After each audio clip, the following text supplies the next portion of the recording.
with Paul George signing a 4-year, $212 million contract with the Philadelphia 76ers. As you guys know, Paul George has spent the last 5 seasons with the Los Angeles Clippers, making 1 conference finals and 2 first-round exits, a 1-3-1 blown lead. And Paul George has recently signed, like I said, a 4-year, $212 million contract with the Philadelphia 76ers, which now pairs them with Joel Embiid and Tyrese Maxey. The question automatically now becomes, does this make Philadelphia better? Yes, it does on paper. But now the question becomes, was Paul George worth the max contract? Was he worth the $212 million over the course of 4 years, with Paul George being 34 years old? Some people question whether he's still in his prime or if he's on the downside of his prime, the other side of that hill. I believe that because of the way the NBA is played today and the way that Paul George's style of play is, it allows Paul George to extend his career by about 4 or 5 years. But also, Paul George is someone who's skilled enough where he doesn't necessarily have to rely on his athleticism to still be productive and to still be efficient. Paul George is a skilled enough player where he can get to his spots proficiently. He's a good enough shooter off the catch where he's still a threat and a value to an offense without being on the ball. The question becomes, will he be a liability defensively? Something that we all know Paul George is. He's had stints in his career where he's been a defensive standout, but there are other points in his career where he takes lapses defensively, and the physicality on the defensive end is something that could be in question.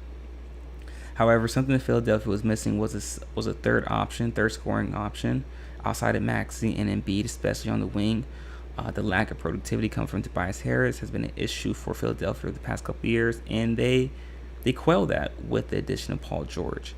Does this make Philadelphia better than Milwaukee? I believe so. Does it make it better than New York? That remains to be seen. I'm not ready to commit to that yet. And does it make him better than Boston? No, not exactly. So I do believe that this makes Philadelphia, at worst, the 3rd best team in the Eastern Conference, based on how things are currently constructed within the Eastern Conference. And what this does allow, though, it allows Philadelphia a legitimate chance in a playoff series against a possible Boston Celtics or against a possible New York Knicks, because of that extra scoring option that Paul George brings. This also could possibly allow for Philadelphia to sit Joel Embiid more games in the regular season, because with the combination of Tyrese Maxey and Paul George, that allows Philadelphia to still be competitive and to still win an X amount of games without Joel Embiid. Something that Philadelphia struggled with this past season was staying afloat and staying in contention in the playoff race, with the departure of Joel Embiid due to his injury.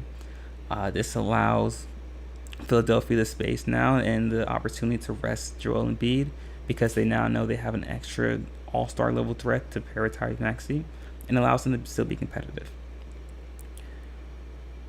What this does for the Clippers moving forward remains to be seen, however. I know that James Harden just signed a 2-year, $70 million contract with the Clippers. We got to remember, though, listen, James Harden has gotten a lot of flack with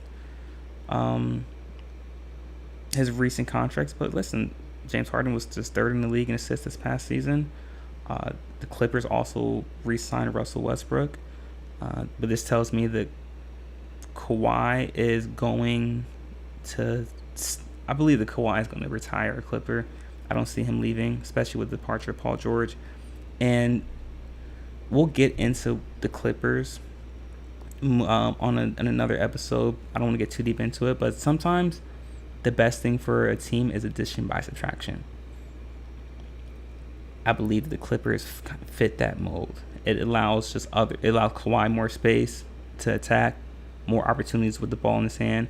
Same for James Harden, and same for Terrence Mann. I believe that Terrence Mann is going to be a possible all-star level threat, or turn into a potential all-star, because he's going to have more touches, more opportunity to play. And similar to James Harden's departure from Philadelphia, allowed Tyrese Maxey to turn into an all-star level player. I believe that same thing is going to occur for Terrence Mann in the departure of Paul George. It's going to allow Terrence Mann to have more opportunities with the ball in his hand, more playing time, and allow him to turn into the all-star caliber player that he is. And I believe the Clippers aren't done shopping players. I believe they're going to look for another player to sign in free agency.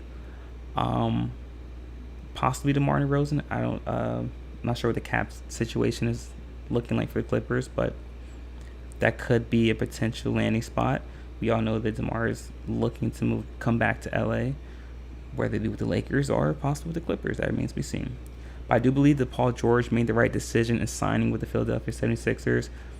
It was either this or the New York Knicks. But once New York went and signed or traded for Mikal Bridges and gave the max contract to OG Anunoby, that pretty much was the writing on the wall that Paul George is going to be going to the Philadelphia 76ers. And everything has foreshadowing. We got to remember that there was one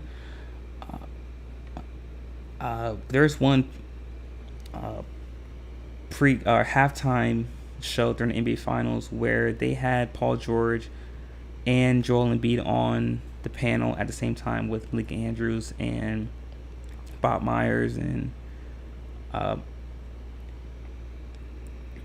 Michael Wilbon and Stephen A. Smith, and Joel Embiid alluded to Paul George joining him in Philadelphia. And listen, these players, they communicate with each other, they talk to each other throughout the season and absolutely during the off season, and this stuff is coordinated at times, and that's not necessarily a bad thing, but it's just where we're at in the NBA today. So that when I saw Joel Embiid allude to Paul George potentially joining him in Philadelphia during that halftime coverage of the NBA Finals, that told me all I needed to know about where Paul George was going to be going this upcoming season. And this does make Philadelphia better.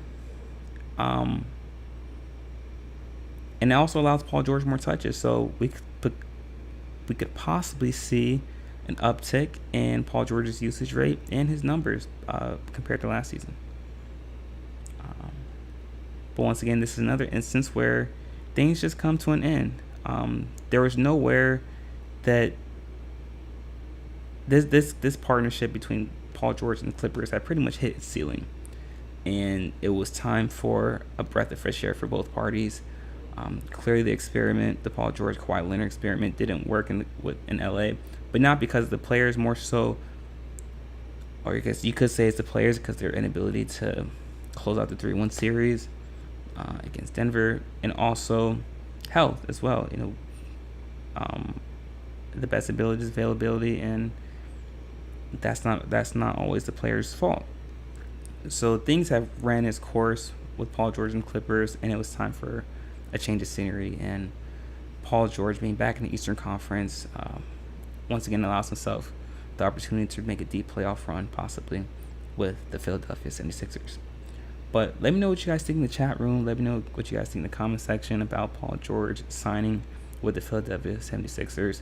And let me know what you guys think has been the greatest or the biggest signing so far in free agency. Would love to hear all about it, guys. And if you haven't already, be sure to hit that like button, hit the subscribe button as well. And if you like exclusive content from Started By The Show, be sure to follow us on Patreon as well. You can just by going to patreon.com, clicking on the search bar, and typing in Sorry to Bother You Show. That way you can stay up to date on all of our latest content that we post daily. And if you'd like to support our network and our company, you can do so by following the link in the ticker below. It's streamelements.com/sorrytobotheryoushow/tip. Once again, it's streamelements.com/sorrytobotheryoushow/tip. With that being said, guys, that's it for our show for today. Thank you so much for tuning in. We'll be back again on Friday, same time at 1 p.m. Eastern Standard Time. With that being said, guys, continue to stay safe, be vigilant, make smart decisions. Until next time, peace.